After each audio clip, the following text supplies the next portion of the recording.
ఆయుర్వేద శాస్త్రం అనేది చాలా ఎవిడెన్స్డ్ బేస్డ్ సైన్స్.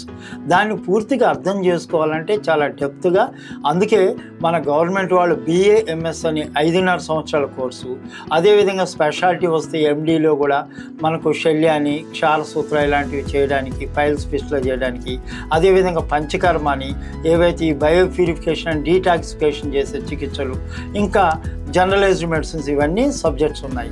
దీన్ని తీసుకున్నట్లయితే ఉదాహరణకి ఓ రోగిని పరీక్షించేటప్పుడే మనము దర్శనం, స్పర్శనం, ప్రశ్న అనే 3 విధాల పరీక్షలు ముందుకు చేయాలని ఆయుర్వేద డయాగ్నోస్టిక్స్లో చెప్తాయి.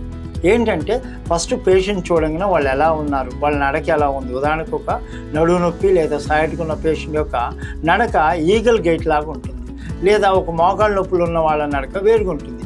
దీన్ని దర్శన పరీక్ష అంటారు. అదేవిధంగా స్పర్శన పరీక్ష అంటే మనం ఆస్కల్టేషన్ లేదా ఈ పర్కేషన్ ఇలాంటి ఇంగ్లీష్ మోడర్న్ మెడిసిన్ లేదని చెప్తారో, ఇది కూడా ఆయుర్వేదంలో ఎంతో పురాతన కాలంలో చెప్పబడింది. ఏంటంటే పేషెంట్ను తాకి అక్కడ నొప్పి ఎలాగుంది, వాపు ఎలాగుంది అనేది దాన్ని పరీక్షించడం, టచ్ చేసి. మూడోది ప్రశ్న.